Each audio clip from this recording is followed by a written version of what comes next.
সিরিয়ার হোমস, তার্তুজ ও লাতাকিয়া শহরে প্রবেশ করছে আসাদ বিরোধী হায়াত তাহরির আল শামের সশস্ত্র যোদ্ধারা। ভারী অস্ত্রশস্ত্র আর গাড়ির বহর দেখে মনে হতে পারে যুদ্ধের ডঙ্কা বাজছে গোটা সিরিয়া জুড়ে। গেল বুধবার সংখ্যালঘু আলাউইদ সম্প্রদায়ের একটি ধর্মীয় স্থাপনাতে আগুন দেওয়ার প্রতিবাদে এই ৩ শহরের গুরুত্বপূর্ণ পয়েন্টে জড়ো হয়ে বিক্ষোভ করেন স্থানীয়রা। পরিস্থিতি নিয়ন্ত্রণে বৃহস্পতিবার ওই এলাকাগুলোতে সংগঠনের কর্মীদের পাঠানোর সিদ্ধান্ত নেয় বিদ্রোহী এই সংগঠনটি।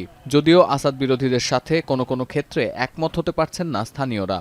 هلا نحن مستنفرين طبعا هو لنشر الامان ضمن المنطقه بسبب بعض فلول من الميليشيات الشيعيه وميليشيات نظام. مشكلتنا طائفيه نهائيا، نحن مشكلتنا مع الشبيحه، ولو كان اختصرت فئه معينه بنسبه كبيره من الشبيحه. একদিকে ইসরায়েল, অন্যদিকে রাশিয়া, দুই দেশের সাথে কূটনৈতিক সম্পর্কের ভারসাম্য বজায় রাখা নিয়ে যখন টালমাটাল সিরিয়ার অন্তর্বর্তী সরকার, তখন রাজধানী দামেস্কে ইরাকি গোয়েন্দা সংস্থার প্রধান হামিদ আল সাত্রির সাথে সাক্ষাৎ করেছেন আসাদ বিরোধী প্রধান বিদ্রোহী গোষ্ঠী HTS এর প্রধান আবু মুহাম্মদ আল জুলানি।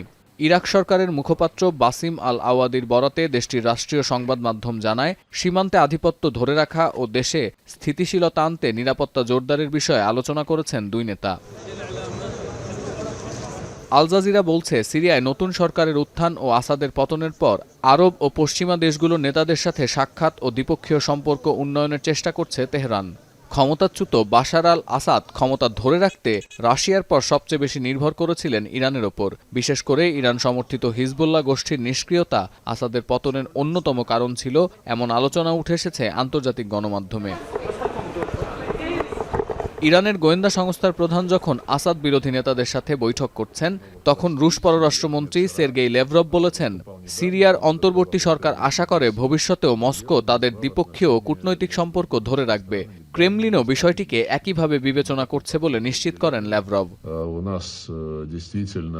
এদিকে সিরিয়ার নতুন সরকার ব্যবস্থা ও দেশটির সার্বভৌমত্বের প্রশ্নে কুয়েতে গালফ কোঅপারেশন কাউন্সিলের 46তম বৈঠকে অংশ নেন আরব দেশের প্রতিনিধিরা। যে কোনো ধরনের স্বৈরাচারী ও সন্ত্রাসবাদী কার্যক্রমের বিরুদ্ধে আঞ্চলিক নেতাদের সোচ্চার হওয়ার আহ্বান জানান জোটের প্রধান।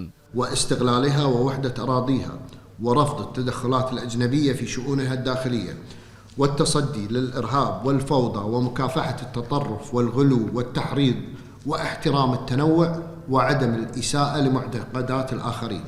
অন্যদিকে গোলান মালভূমিতে সেনা মোতায়েনের পর এবার অঞ্চলটিতে সেনা ঘাঁটি বা মিলিটারি পোস্ট নির্মাণের পথে অগ্রসর হচ্ছে তেল আবিব।